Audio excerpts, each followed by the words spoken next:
Grant Denyer now. It's Grant Denyer. The gold lady this year. Oh my God, it's Grant Denyer. And our mum, Chezzi Denyer. She's really crazy. And George, affectionately known as Large Sarge. It's all true. It's All True, the podcast with Grant and Chezzi Denyer. And George. Oh, 2 weeks back from my retreat, and I'm still rocking the organic veggies and the healthy foods and the farting cauliflower well, has not stopped. You know when in the opener where it goes, she's real crazy, that little bit of audio of Scouty going, she's real crazy, came to me the other day when I was watching you out the window in the cold plunge. -1 degrees, 3 minutes underwater, outside in a Bathurst winter. I know. Phenomenal. Can you believe? Give me an applause. You don't call for your own applause. I have to. Here you go. Take us into the story.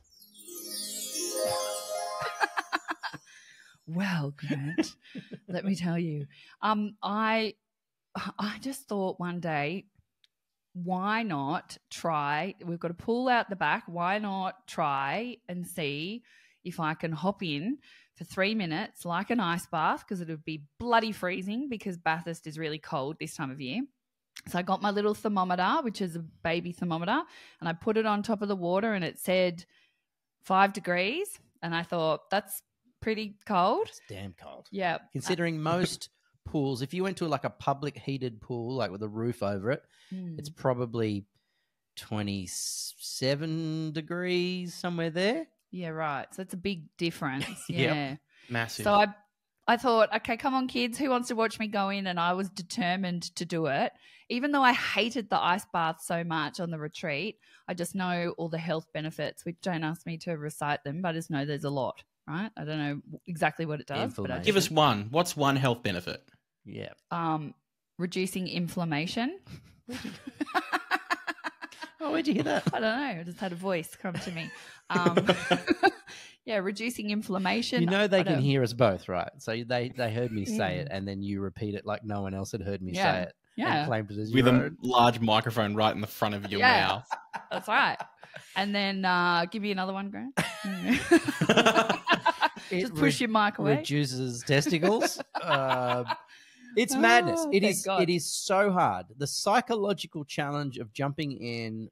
I mean, it's not, you don't jump in though, do you? You have to lower yourself, because if you jump in, you jump straight back out. You can't handle it. When I was at high school, we went to the snow, which is the only school camp. Well, we did two camps. Snow. But it was amazing. Year 9, incredible snow. And then we were in the spa where we were staying. There was an indoor spa and an outdoor pool. And I was like, who's up for jumping in the pool? And it was a nighttime. So we get out of the spa, run and jump in the pool. I jump in. I immediately thought I was dying. When the cold hit me, like we're up in the alpine regions in wintertime next to the snow. Yeah, that's cold. And you can't breathe. You can't get any air in because your body's in such shock. Yeah. It's terrifying, right? Yeah. And you've chosen to do it for pleasure. Yeah. Well, look, I won't say it's my favorite thing. I don't enjoy it. And when I walked out there one morning, so I've done it 4 mornings in a row, but the sun has to be out. I can't do it if it's dark. That just, no. Which is a psychological thing because the temperature's the same. Yeah. In fact, it's warmer when there's a cloud cover overnight in winter than it is when it's clear. Yeah. Oh, my God. The clouds trap the heat in then. Yeah, right. Well, this is what I've got it all wrong, but it's psychological. Yeah. I can't get in if there's no sun. There has to be sun. I have to be able to see what I'm doing. And I lowered myself in. First of all, I couldn't even stand on the tiles. They were that cold. And I thought to myself, I am not doing this. It burned like fire. Yeah. And the kids were like, come on, Mum. I believe in you. Come on, Mum. And I was like, oh, my God, they're all watching me. Okay, I've got to do it.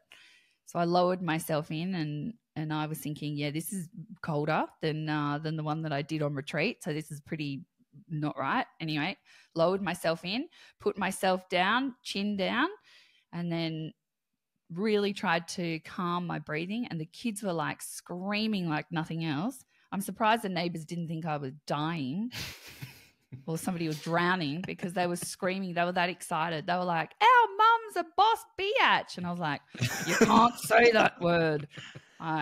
Speaking of things that are weird and getting pleasure. GD, when you saw a toilet roll holder over the past week, did you contemplate putting your old fella in it? There was a moment there, I got to be honest, when the kids had left one on the floor, like they always do.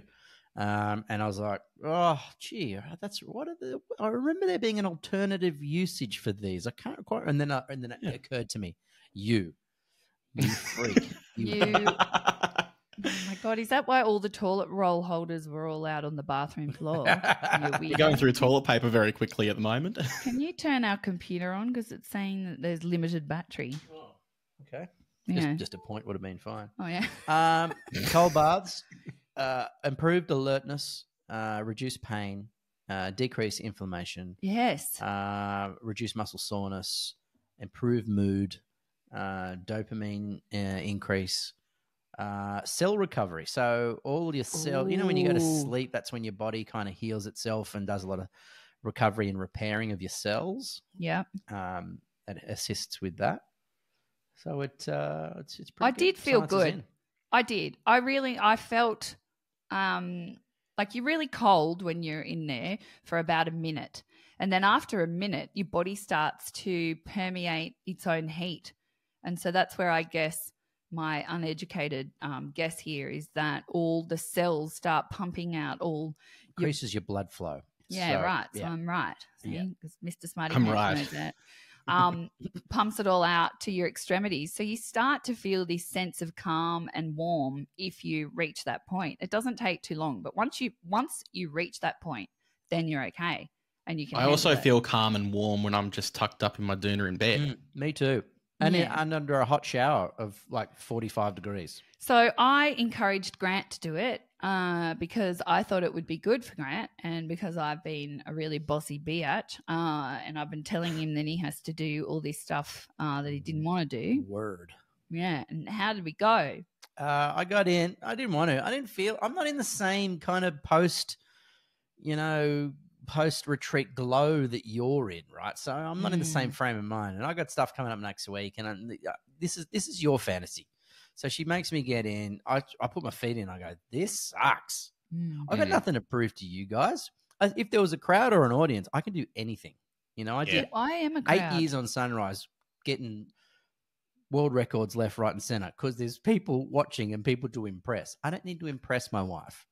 So, But I impressed you, didn't I? yeah, you did actually. Yeah. Yeah. And when I did it the next day, I impressed you again because Yep. you were taking photos out the bathroom window, I did. shaking From the warmth. going, There was heat. I got heated floor tiles, heated tiles in our bathroom.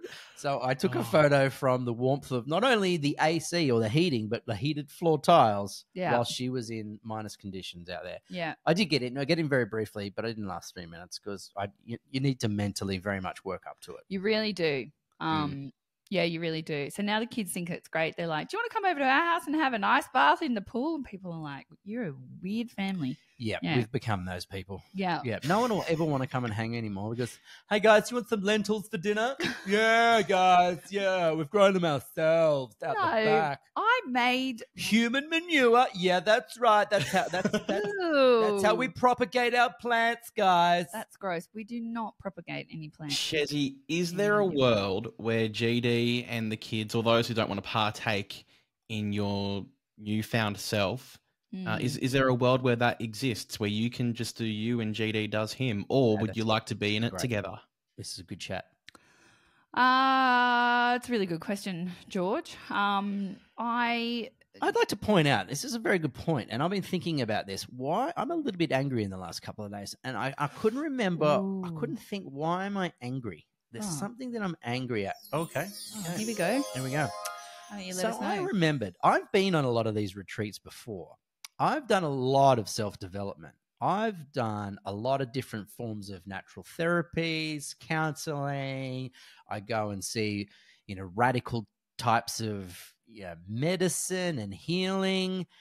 And I used to come back from these retreats, and did I get much love and support? Was I getting vegetables then? No, I'd come back, and this one's still eating McDonald's and drinking like a goddamn fish, right? So I'm like the perfect husband here. I'm not drinking with you or we're in this together. I'm eating vegetables. I'm not eating bad food. You know, we're a team here. And I'm going, hang on a second. For years, I've been working on myself. And I'd come back and there wasn't that kind of same support that I'm giving you now. What's good for the goose isn't for the gander kind of vibes over here, Turns Chezzi. out you're right. That's painted a terrible picture. What a horrible thing to come But is back it true? to. Yeah, is it true? I believe very much true. Oh, because I thought I was the designated driver a few times. You're bloody Frank the Tank. What are you talking about? I get back and Mrs. Jim Beam is bloody 8 cans deep. Well, we went to drag bingo on Friday night. Remember? It's the first time you've never drunk since I've met you. Oh, that is not true. That is true. That is not Congratulations. That's big. true. No, I did 3 months without drinking last year before the Amazing Race. Remember? Did you? Yeah, I did. Were you that disciplined? Mm, I don't remember being that disciplined. mm. There was a lot of not drinking. Yeah, I remember. Mm. But no. How did it drinking. feel being sober around people in drag? Well, Grant wasn't sober, but No, I have social anxiety, so I find it very hard. I found it to be fun. amongst a bunch of strangers I without found a it- drink. I found it fun, but people get uncomfortable when I don't drink, and it's happened. I don't drink like I don't think people are as uncomfortable as Well, yeah, why do as they? you Why do you fear. think they get uncomfortable? like good friends. They're just all I don't know. So I just tend to. I had some You mean the other mocktails. alcoholics we know? All our friends. No, because I've been to lots of parties or barbecues or things before, and I've throughout my years, there's been various times This- where I haven't drunk for. You sure? Or is this you remembering when you've been drinking and you've met someone who doesn't drink and it's made you feel uncomfortable? I don't feel Yeah, I think you're uncomfortable at all. uncomfortable. Yeah, I don't think feel you're right. uncomfortable This is if an people- intervention. No, I was just thinking back. I've got 5 different occasions, like in my head, where I remember I wasn't drinking, and somebody said to me, "Oh, you're making me feel uncomfortable for not drinking." Yeah. Yeah. So, yeah, and I don't know why, because I don't get that social anxiety. You're So in fine form. You're Yeah. laughing and giggling. And I had you a were great the same. night. In fact, yeah. you were probably better, to be honest, because you could remember the end of it, and I didn't have to. I Oh didn't have to my hold your hair back gosh. as you were Yeah, chucking in into the the gutter. honey. Yeah, I and feel like- embarrassing yourself walking back to the car. There was Oh. none of that. No anxiety. Oh my god. Anxiety is a thing. Is there- Anxiety is a real thing. Is there anything else that you'd I'm like to say? joking. Do you know what? I have a bone to pick with you. Okay, here we go. go. Yeah. Jesus, his buttons getting That's to not work out. bone picking audio. No, it's not. But This we're is gonna not have nice. to It work doesn't out. feel nice. Right. Oh. Grant gets one of these. So when Mum was away, that's Mum being me. I'm Mum. I was away at the retreat, as we all know, and Dad had all the kids. Okay. Had no idea. Dad let Hang on. them We should- go Can we online. just leave it at that because that's an amazing effort. Yay, me! Dad let go, the- Dad. Thank you. Dad let them go online and let them buy things from Temu. I was with them. That's We were what worries we me. were buying them right? together. And what did they buy, Grant? Because I've had all these parcels arrive. It's was it? incredible, George. Who wouldn't need giant feet slippers in thongs, right? For the whole family. Yeah, they're feet slippers. They're giant feet I with know. thongs on. They look like realistic feet. Yeah, they're amazing. No, they don't look like real. They look like this, They're like cartoon feet. right? I'd say that's a good investment. So Okay. thank you. Now look at the socks also there, right? Socks. See, the socks have got arms and the arms are holding hands. Socks yeah, hold that's hands. beautiful. Isn't that cute? Everyone got some Shrek whole head masks. Look at George's face. Yeah. He loves it. Oh, We got a Chezzi, live- if my dad did that growing up, I would have been a way better human than I am now. You two suck. This is not working I out how you said, thought it would. no. But we got a rat's Duna cover, right? Yeah, A rat's Duna cover. I don't understand. It's like the logo Bratz. The But it's dolls, with a but rat. It's with a rat, which is weird. Like We the got poorer a- version, a- or It's that's We got a squishy, right? Grant always complains about how the kids have so many squishies. We got a squishy that was a holy cheese with mice in it. It smelled We like got cheese too. a banana Yep. squishy Yep. that unpeels. We got a life-size goose Mm-hmm. with a floppy neck. Yep. We got Just the essentials. there was so much stuff that turned up. I had to do 2 car I got trips. Sailor. She loves theatre music. She got a sticker. Was it? What's the Yeah, saying? that was okay. That was all right. something musicals repeat. Music, Dancing musicals repeat or something like that. Dancing, Great sticker. act, repeat. eat, sleep. Great. I mean, Eat, yeah. sleep, musicals repeat. Yeah, something like that. It's genius. And have you seen the kids upset? No, Chezzi? happiest they've No. ever been. You're right. There Good is point, George. Temu stuff everywhere through the house. This morning, I trod on something. It was a necklace that said middle sister. So they've all got middle sister, older sister, younger sister. How cute. Sailor Yeah. got a jar of Christian sayings with Bible references. Well, Shez, I got one thing to say to you, and it's called bonding. You should try it. Kids, I- never been closer. We've never been closer, the kids and I. Do you know, they were that wrapped. They said, Dad gave us $30 each to buy all this stuff. And there's That's a bargain for all of that stuff that you ended I- up with. That's Do you know how much smart all that spending. stuff that would be if we went to like the show and we had to get that stuff in show bags? We would have spent like 5 times that. So thank you. It was the Denya show. The stuff stinks. It's really plastic, and now Get that air I'm all freshener. clean and on my, Oh, high here we go horse- again. Now I'm all clean. Now that she's a temple, we're not allowed to have fun in this house anymore. Is that what you're saying? No. Not... Oh, All right. that reeks fun. Timu is it's a trap. You got to It be is a careful, trap. everyone. Be careful. Yeah.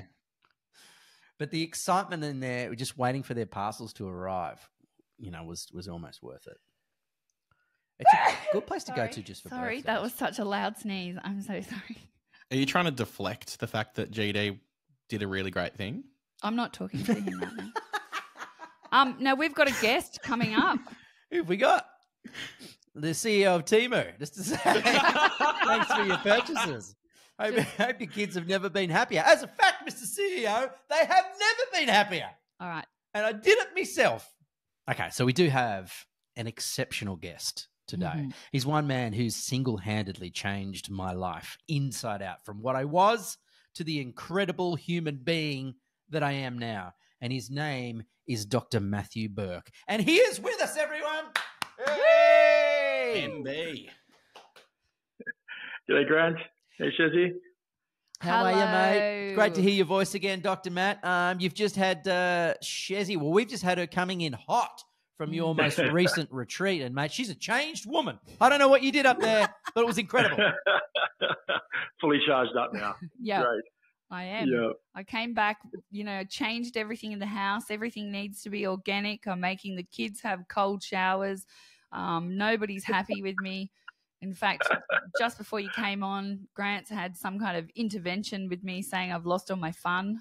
I thought that we finished at the retreat to say, now, the way you go back and integrate with the family is that you just focus on yourself and you demonstrate it. It's not about imposing it on everyone. Hey! Yeah, but you know what? That's all well and good, but I just felt so great that everyone was wanting what I had. No, you wanted everyone to have what you had. But we, Yeah, we it's coming from the right place. She came in with an amazing afterglow, mate. Yep, she was transformed. She's learned a lot of lessons, and now it feels like we live in the middle of Russia. It's a tight regime here. We're eating gulag and getting in the pool in -degrees. But quite seriously, mate, just from your point of view, you're the medical professional. The idea and the concept behind putting on a retreat for people like Chezzi, why do it? Why is it important? Oh, look, we live in a reality now that we've created for ourselves with all of our conveniences that generally is toxic to a really key part of our system called our mitochondria. And, when we want to do anything in life, we have to have a clear kind of purpose, and then we have to have the energy to back it up. And for most people, that's a struggle because our food's not what it used to be. The level of pressure that is just in life because of all the inputs. There's not much time for relax and contemplation for most people.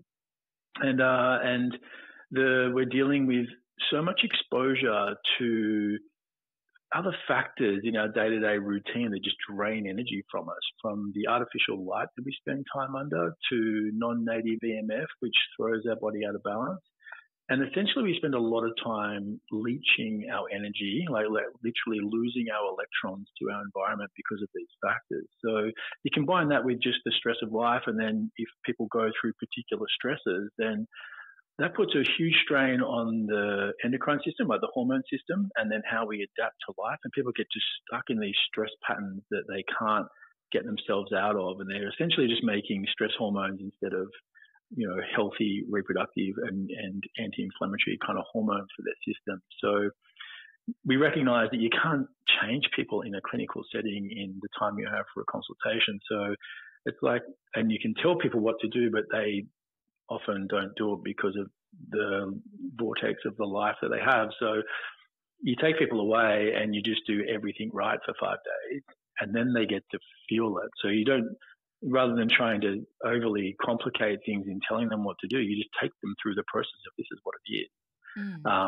Cleaning out the body, letting the body reset, resetting in nature, developing your subtle connection to these things again, and your awareness of your place in the greater creation of things, and giving yourself time to rest and repair you, and then releasing any emotional stress that's blocking your system from running effectively. And then from there, we sort of, once you've cleaned out the body's systems, its capacity to hold charge is much better. So we can charge the batteries with things like saunas and ice baths and pulse electromagnetic field therapy, and then ultimately deep breath work to really open up the channels and let people experience a greater sense of who they are. Can I go back to two things that you mentioned at the very beginning? Do you say non-native light and EMF frequencies? What are those two things doing to? What are they, and what are they doing to us? Yeah, it's interesting. Like when we had incandescent lights, it wasn't too bad because they were kind of they're more yellow on the spectrum of light waves, and it's important to understand that according to Einstein, and the way we know the body to work is that E equals mc squared. So matter relates to energy, relates to light, right? And light and different wavelengths of light are really the signaling that happens within our body. So our body makes light, our mitochondria makes light, and different nutrients are activated by different wavelengths of light.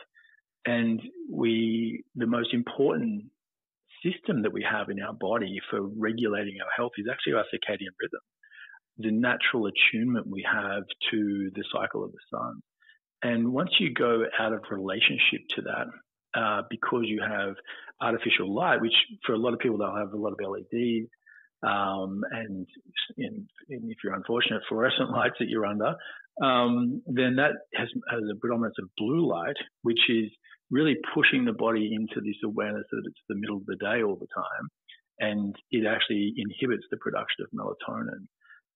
And melatonin is the number one hormone for keeping our brain healthy, for to activate the cleansing cycle of the body, and for reducing inflammation, and for ultimately balancing cortisol, which is the stress hormone. So we go out, people, have overhead lighting on when they get home, and there's natural blue light and not enough of the other spectrum of light. But most of our light that we have in our world as we walk around is in the red spectrum and infrared. So that is really the healing wavelengths that's really important for the body. So yeah, people just get what we call blue light toxic. That makes them, they don't carry oxygen around their bodies efficiently. They get more, when you get too much blue light, you're more prone to insulin resistance and diabetes and putting on weight, and your mitochondria just get sicker. You just can't make enough energy anymore. So that's one side of it. And then the other side is the non-native EMF, which is, our Wi-Fi's and all those kind of things, which are operating at, 2.4 gigahertz, which that's a lot of zeros when you look at it, versus biological systems, which operate between kind of, a couple of hertz to about 70 hertz, and the ionosphere which we live in the Earth is what we call Schumann resonances are the predominant kind of frequency at 7.83 hertz. So that's what keeps us really calm, and those energies are what we've evolved to become used to and what are really important for all of our biological functions, because that sets the tone of our nervous system. So we find if our nervous system gets set to these higher frequencies, higher tones, it gets stuck in fight or flight, what we call sympathetic dominance. And then everything starts to break down because you're only supposed to go into that for a little short period of time to get away from something or to deal with a short-term stress. If you stay in it, then your digestion becomes weak, your immune system becomes weak, your sleep patterns become disrupted, and your body starts to age and degenerate. So, yeah, they're the key things that sort of happen with the amount of that we get exposed to, and we have to sort of understand that and start to mitigate it. That's huge. And I remember, not to that extent, but I remember you saying on day one of the retreat, no sunglasses and get out in the sun and just let the sun, get onto your skin. And there was lots of us who were like, well, what do you mean? Because we don't want to get skin cancer. That's what, we're kind of taught that, protect yourself from the sun. But it made so much sense because we don't get enough sun. Yeah, and yet people are saying, oh, you need to take vitamin D. We're going into winter, you need vitamin D now and all that kind of stuff. But vitamin D and low vitamin D is a sunlight deficiency. It's not an absence of vitamin D and that you need to supplement for it, which you can, and some people definitely need to, but it's better to get it from the sun. And it's not UV light that's bad for you. It's UV light when it's not in the full spectrum of light from the sun, or when you haven't taken enough time to build up the melanin in your skin correctly, or you have a skin type that's from a particular part of the earth which is not used to strong sunlight, and then you have to obviously accommodate that and be aware of your own individual skin type and when to be out in the sun.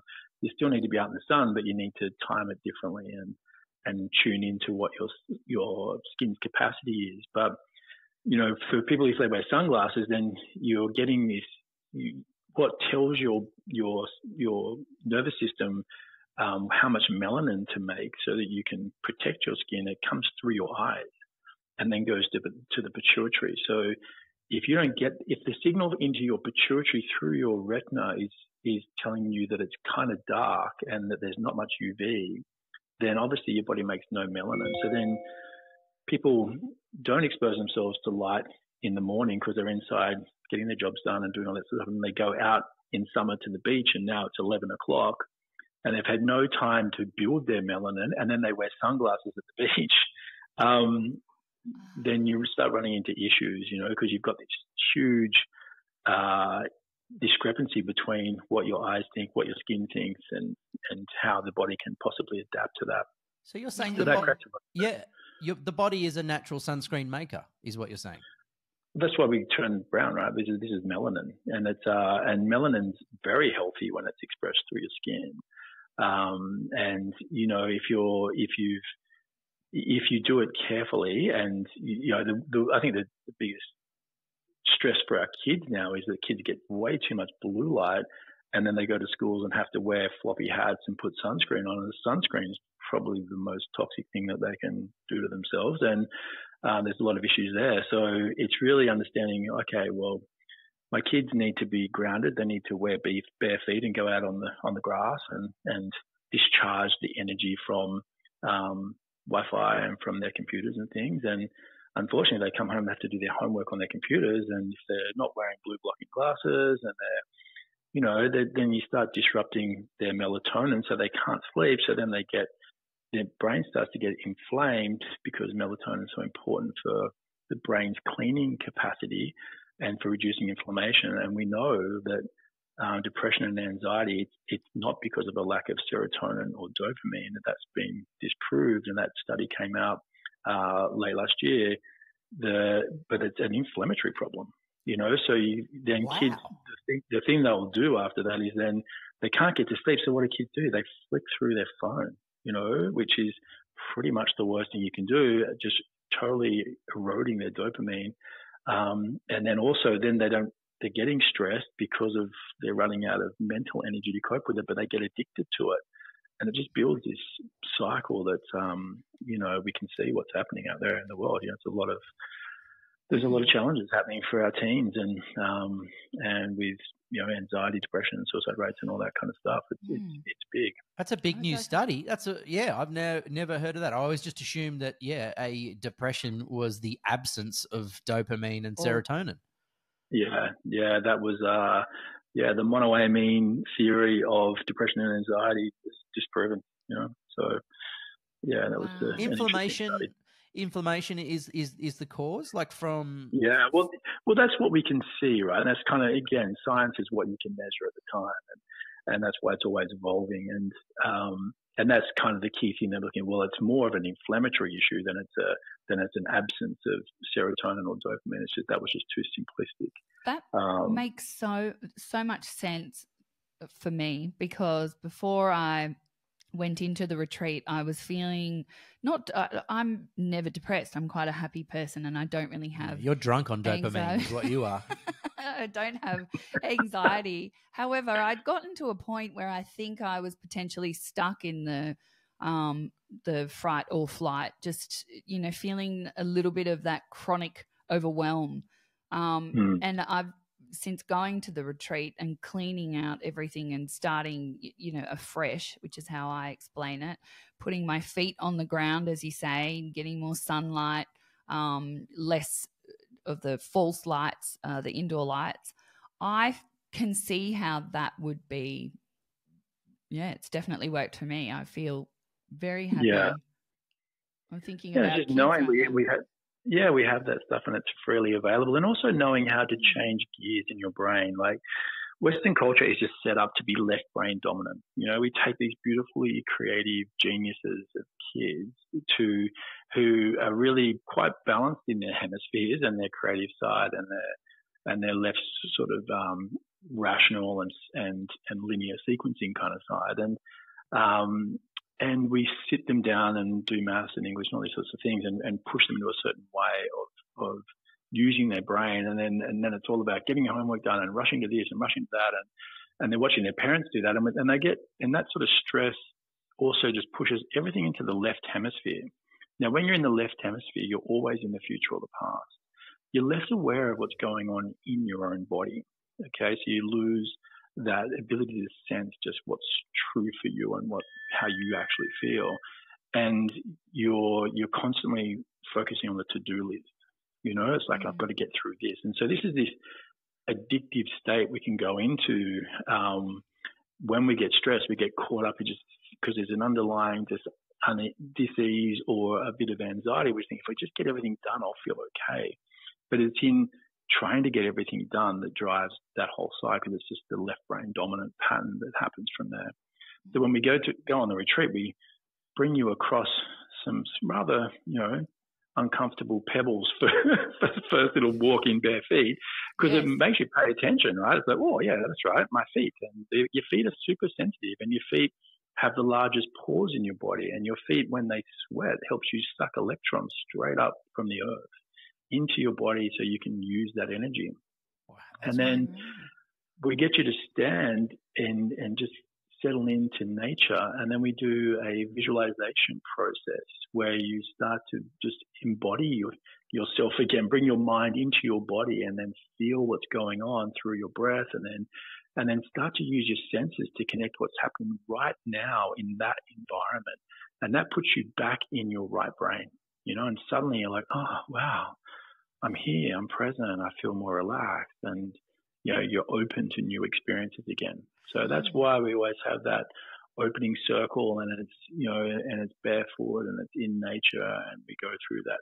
Initially it's about interoception, about feeling into your own body and releasing anything you can need, any tension you can hold when you actually pay attention to it, and then start to sense the outside world, and then developing that sensitivity in our senses again, so we can see and feel more than just, the role of the cortex is to just narrow down reality into what is important for survival.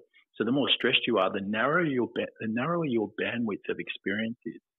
So you just can't see and feel things that are available to people who are less stressed and more open, and and more like indigenous cultures are, where they had kind of telepathy was pretty normal, and they could just navigate very easily just because they would just know, that level of intuition.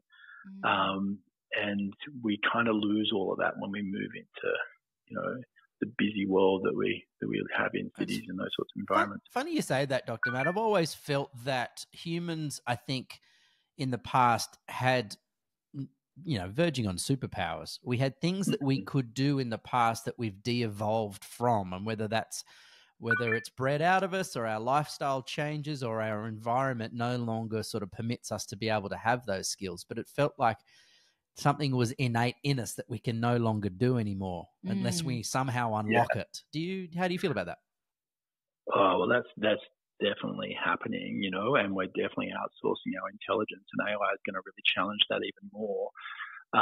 No one has to remember a phone number or anything anymore, and no one's going to have to remember anything anymore with AI, kind of arriving. It's like you never kind of try and contemplate something and work it out. You'll just ask something. So that's going to have its own challenges for the development of the human mind and how we handle that, for sure. And you can even be given all those factors I was talking about earlier, and other factors with our food system, and and glyphosate and the disruption of the microbiome and how that affects our brain chemistry as well. But we've even in recent years the milestones for children have changed, so that they've moved everything out. They've made less words become normal. They've made all that stuff's changed because kids are just not performing as good as they used to. And things like autism have gone from relatively non-existent in my generation to now being a sort of 1 in 56 and certainly with boys even worse than that. So there's just so many things that are influencing our systems now, and our nervous system, and we're not evolving as a species in the right direction at the moment, for sure. We're in a crisis kind of direction. So we need to sort of understand that and not naively keep going along with things that seem convenient but ultimately detrimental to us. So it's kind of I think these days we need to really be awake to what we need to do to mitigate all these risks, which you can. There's some, and technology has been incredible, and I'm always appreciative of my access to information. I think it's extraordinary, and we're in such a beautiful time for that. But it comes with its own perils, and that needs to be openly discussed, and kids need to be aware of it, and we need to understand the addictive nature of these things, and how to use them well and not be used by them. That's something that we are trying always to implement with our kids. It's a work in progress. I think it is for all parents these days. Because it's so hard to because it just seems A, so normal, and B, it's how they socialize, and it's how they do their homework, and it's how and so there's all these elements, and also gives parents a break. When the kids come, I was going game for a while, so cool, I can get this done. But if they fall back on that too much, and especially it's like once it's dark, for all of us in reality should be no screen time. And if there is any, you need to wear blue blockers and just be aware of that's ultimately pretty detrimental to your health overall. And I've got people in here who are patients who are really so committed to their health, but they'll stay up till 1 o'clock in the morning on the computer doing work, and it's like, you're never going, if you like, and these people often have what we see so commonly is hormone and gut problems and all that kind of stuff now. It's just so endemic, but when you understand the body is just energy, and that this whole concept of a leaky gut isn't some kind of physical hole necessarily in the gut. I mean, it can eventually get that bad, but for the most part, it's a lack of charge. You're losing charge, so you can't hold your membranes correctly in place, and therefore things are just moving through because you don't have a force field. And every cell has a certain millivolt charge that it needs to have to move ions in and out, nutrients in and out, toxins out, and move them around the body. And if you don't have enough charge, then you ultimately become toxic, your DNA becomes damaged, and you develop things that, are ultimately terminal. So it's really... Sorry to interrupt, but is that where the autophagy... This is a big word that we mentioned last week. I think I might have said it as autophagy. Yeah, well, that's kind of how it was spelled, because I can't even recite all the information that you gave us. It was an information overload, but can you give us a rundown of what autophagy is? Yeah. There's two really important processes in the body that we need to all be aware of if we want to be well, particularly, but for everyone, but particularly once you're over 40, you understanding the mechanisms of this and how to utilize it properly is really important. So autophagy is really just the body's house cleaning. It's how you take, toxins out of the body and do the cellular repairing that you need. Okay, you repair DNA, you're repairing different things that have happened within the cells, and that has a cycle that's, obviously a lot of your autophagy is going to happen at night, and that's why sleep's just such an important thing. But you can really activate autophagy through fasting, and you can intermittently fast and have reduced eating windows, or you can do things like we did on the retreat, which have more of a prolonged fast, which we're still having juices and broths, but we have them so they're diluted to just the level to keep you in ketosis. So you're burning through your fats because you store most of your toxins in your fats. So it allows us to really detox people and target that detoxification. So autophagy is that house cleaning aspect of it. And then it then leads to what we call apoptosis. And apoptosis is the way in which the body programs cell death. So it has a turnover rate of cells, and like your skin cells are like 43 days, and your gut cells are turning over kind of every few days. And that rate of turnover is really, really important to keep everything healthy and fresh. And then if apoptosis isn't working properly, then we start to get what we call senescent cells, which are they're referred to as zombie cells. And they stay in the bloodstream and circulate. And like zombies, if they touch other cells, they turn them into zombies. And that starts to build this, because they create what's called oxidative stress. And that starts to build this rusting of the system, where you suddenly find yourself, stiff and achy, and you're getting connective tissue issues, and your elbows are sore, your knees are sore, your back's stiff when you wake up. That's the zombie cells for the most part. And that's really from a lack of autophagy, apoptosis, and correct cellular repair mechanisms. So if you target those things and you do fasting, give a couple examples. So fasting could be skipping breakfast, so having a meal at night time and then making it through to lunch the next day. That's one form. Would you suggest that, or others? Well, it's important to understand the seasonal kind of aspects of things, and here we are coming into winter, and days are shorter, and so there's the fasting this time of year tends to be more like wake up and actually have breakfast, have a decent breakfast, and especially for people who are pretty stressed. If you're in high cortisol, you kind of want to eat in that first hour. Get sunlight in the morning, get your feet on the earth, and then eat in the first hour is a really good habit to have for this time of year. And then also have a decent lunch. So really your dinner is lunchtime. So you have your main kind of protein and veggies and that kind of stuff at lunchtime.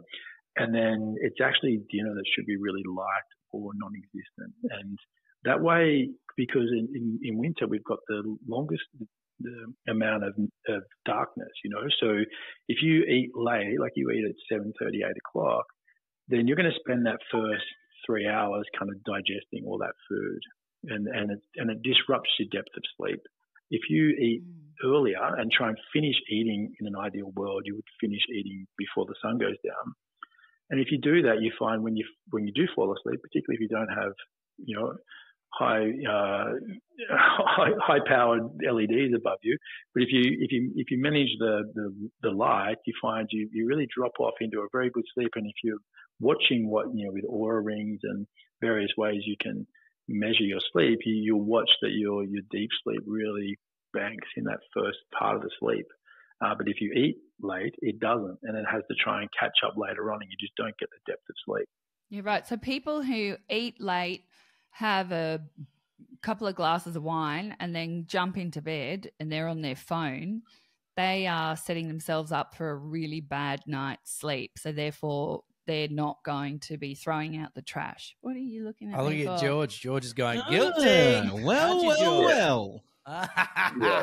Yeah. Well, yeah, that's pretty much, and alcohol is something that suppresses the nervous system for the most part. So for some people, it helps them get to sleep initially, but really disrupts their quality of sleep. So they just don't get good deep and REM sleep. But they don't wake up very restored. So then it's like, 3 coffees and that'll get me going, and because I ate late, I'm not really hungry. So I have 3 coffees and no food in the morning, and I'm not really hungry till like 2 o'clock. They're just running on their cortisol and adrenal energy.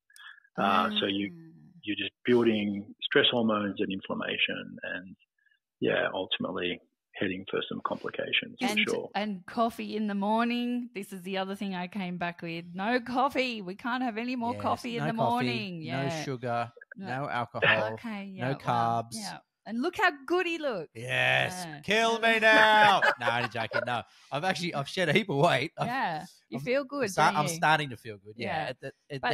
When you got the sugar burning out of your system, the caffeine leaving your system, the carbs leaving your system. Yeah, Grant's like all the at once. exorcist. He's like, and that's why you need to have a retreat so you can actually do it and then be able to rest.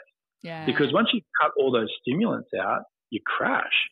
There's definitely like a period of time where it's not easy because you've been very dependent. Like caffeine's a real stimulant and sugar's a real stimulant. Your body's become very dependent on those things. So it takes up to 3 weeks if you're trying to do it in everyday life, to rebalance that. If you've got in a retreat setting, we get everyone to stop all that stuff on the Friday. They come on the retreat on the Wednesday. So they've kind of got over the main part of it, in terms of the headache and those sorts of things, so that they can enjoy the process of the retreat and really restore their energy as well. But if you're doing that normally, like some people, they metabolize caffeine quite quickly, and other people, it can be 24 hours before they fully metabolize caffeine, and those people will definitely have a harder time coming off it because they're kind of always on caffeine. Oh, that's interesting. Even for just having 1 a day. Right, gotcha. So Chezzi was able to rest on this retreat, you're saying, and that's how she was able to handle all these, whereas I'm crawling along the ground, like licking the surface as I'm struggling to get to the car to take the kids to school. And I don't get much sympathy from her, Matt, about these crashes that I'm currently enduring. But I didn't realize she rested so much on the retreat. Yeah, so that makes a lot of sense. Yeah.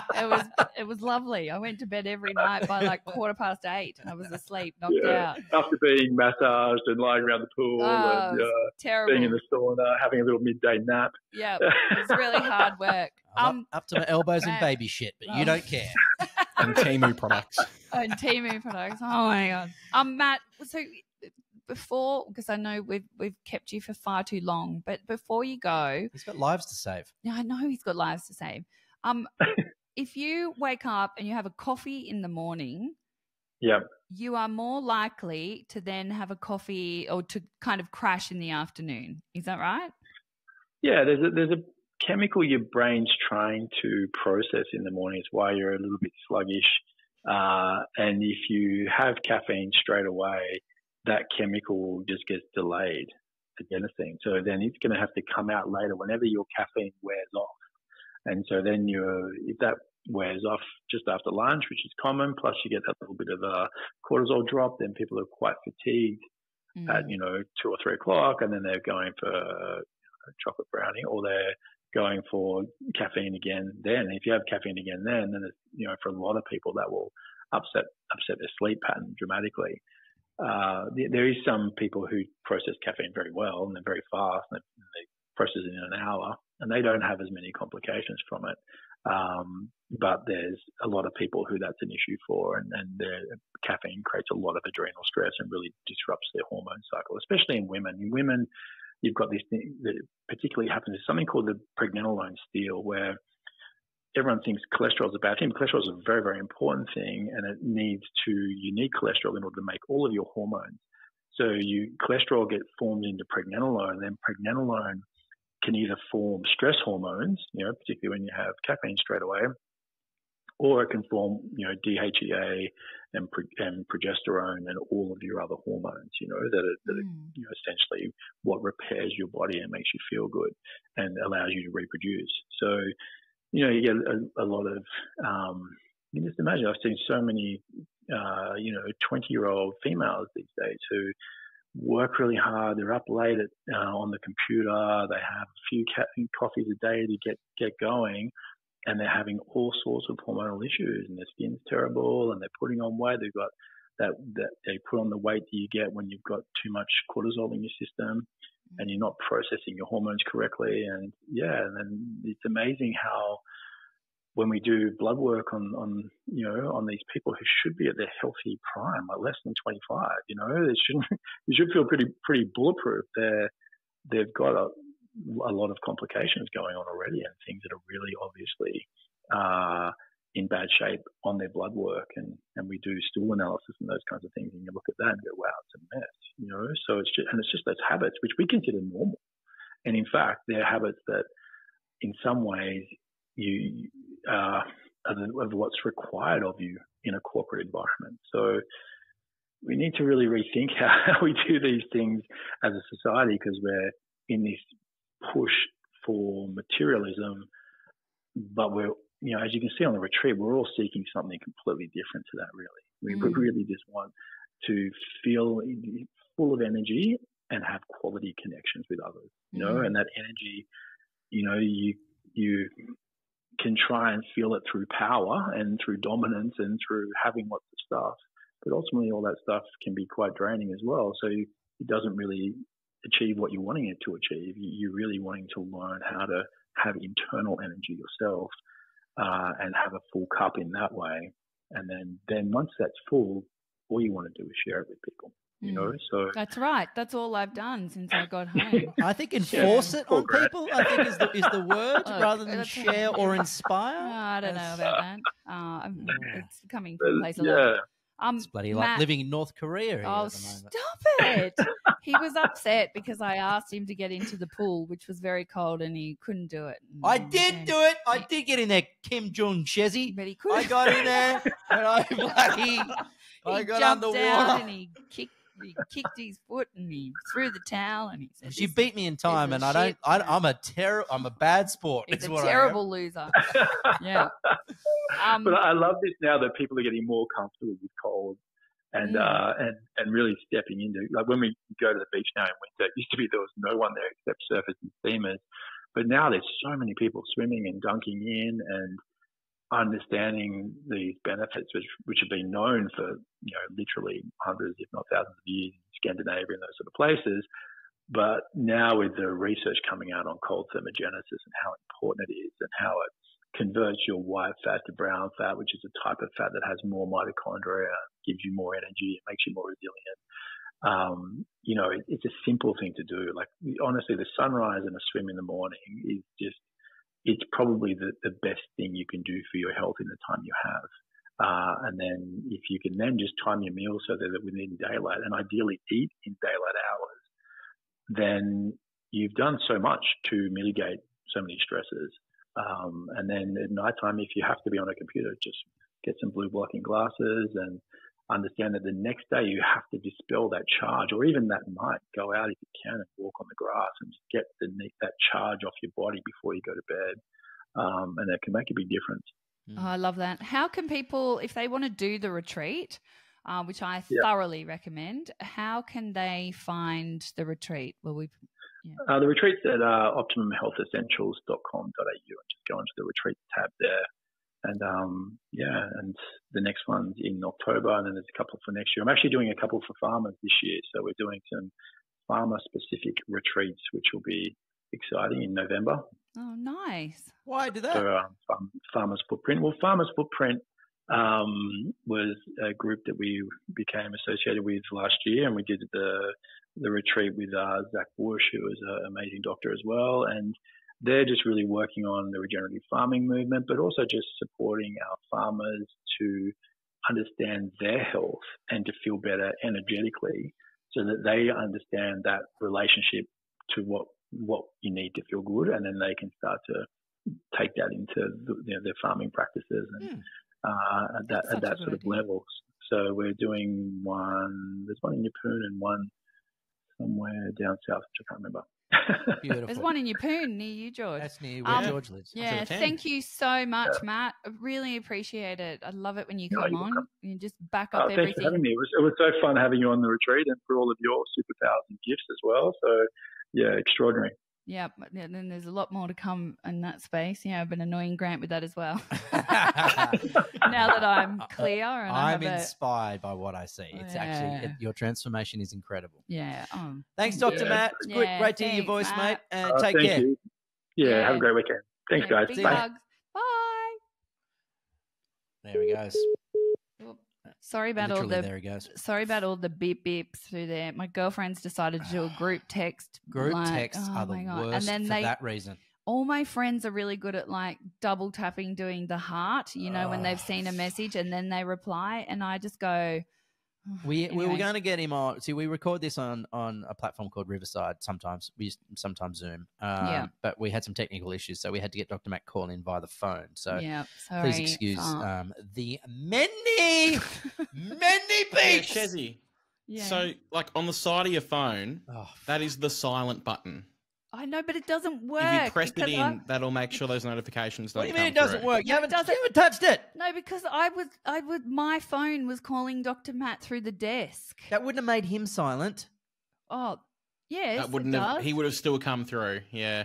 Yeah. This is an off-air production meeting, though. Anyway. Yeah. I think we need to have this now because we can't. We've gone over time. I was season 12, episode 3. And we still can't do phone calls. Come on. Come on. Mate, I was like, get control of your phone. I love you guys. I love you. What is that it? Are we going? Are we going now? Yeah. Hang on a second. We've got to go. Oh, you're just calling it, are you? We've got to go. Yes, we've got to go. We've gone way over time. Oh, well, can I quickly do something for a very special listener of this podcast? Yep. Absolutely. George. Alicia is a friend of mine. She's also a fan of the podcast. And she's reached out to spread awareness about her newly born son, Huxley, who from birth was treated for a mass on his lung, which turned out to be cancer, leading to chemotherapy, which was successful. But after that, things unfortunately took a turn, and she's just sent a little audio note into the podcast. We'll have a listen to that if that's all right. Yeah, of course. After 5 rounds of chemo, we discovered that Huxley's arm... He had lost a lot of movement and feeling in his left arm. And when we had mentioned that, the doctors had looked back through all the scans and found that Huxley actually had a pocket of cancer / tumour in his neck in the left side, which was putting pressure on his nerves, so he wasn't able to move or feel his left arm. That tumour grew to the size of a bit bigger than a golf ball, but not as big as a tennis ball, in the side of his neck in probably 2 weeks. From not being able to see it at all to massive, 2 weeks. So that was really scary. So they said to us, even though he was having chemotherapy, it wasn't working because the tumour he has is so aggressive, it can outsmart chemotherapy. So radiation started right away, and that was every day under general anaesthetic in hope to cure Huxley, as surgery was not an option for him. Moving forward to now, his neck tumour has shrunk a little bit of the size and his lung tumour is responding really well. However, it's unsure on how his neck tumour is going to respond to the radiation, as it can take 6 weeks after radiation to fully have the full effect. So if radiation doesn't work, there's only one more option we have, which is a trial drug that has not been tested on a malignant rhabdoid tumour. They are hoping to give this to Huxley if it's approved to cure him, but it's unsure on how he will react to it as it's never been tested, which is really scary to know that they're running out of options. The reason for Huxley's tumour is because he has a thing called malignant rhabdoid predisposition syndrome, which means he has a germline mutation in the gene SMARCB1, which is a gene that suppresses tumours. So Huxley was born with one set of that DNA broken, essentially. So he is more prone to malignant rhabdoid tumours throughout his whole life, and most kids with these tumours don't actually make 5 years old, and it makes up less than 5% of childhood cancers. So the cancer that Huxley has is really rare and really aggressive, and I hope that sharing his story makes people realise that these things do happen to everyday people, because not ever in my whole life did I think that I would be dealing with this. And I was so blind to the fact of how many kids actually are suffering with childhood cancer. So I hope that it can really open people's eyes to this illness. And I hope and pray every day that Huxley is going to beat this disease. We have one more week and a little bit of radiation and one round of chemo this week, and then one more final round of chemotherapy, and that is his treatment essentially finished, besides the trial drug that we're hoping to get for Huxley. Thank you so much, George. Yeah, so she's a Bathurst girl, guys. There's a GoFundMe page called Help Huxley. They've just raised over $44,000, and their target is $100,000. The donations are coming in and growing. The story can be followed on the TikTok Leishy_H, but a beautiful human who deserves only the best. Say that again, mate. And, where can we find their GoFundMe page or can we the put it up on GoFundMe our page social? will have a link in the bio of this episode. But yeah, if you look up Help Huxley King, you can make a donation there. But she loves the show and just wanted to reach out about her current situation. Oh my God. Thank you for letting us know, George. We will make a donation and we will share that on our socials. That's heartbreaking. And look, we were only talking about, our bodies and how precious they are and the ways that we can all, look after ourselves to try and prevent things. And obviously he's a young one. And as you said, he's missing, a DNA strain that suppresses tumours, the poor little guy. So hopefully we can raise enough money just to get them that trial drug, and it has a powerful effect, and he goes on to live a beautiful life. Thanks for sharing that with us, George. We really appreciate it, mate. George. No worries, guys. Chezzi, now you can go, I guess. Do you feel good? I feel terrible now that I was rushing you so that I could go to the toilet. Was that what it was? Is that really what it was? Yeah, I'm not like you, just get up through the middle of the podcast and just see you walk out. Am I? Yeah. Pulling shots today. I'm just firing. How's Dr. Matt coming in and first thing he says, Chezzi, what did we tell you about integration? Don't push it on everyone. Just look after yourself. All right, I've got to go. You got wet myself if I laugh anymore. Bye. Principal crackdown. Love you. Be true. Bye. It's All True, the podcast with Grant and Chezzi Denya. Bye bye.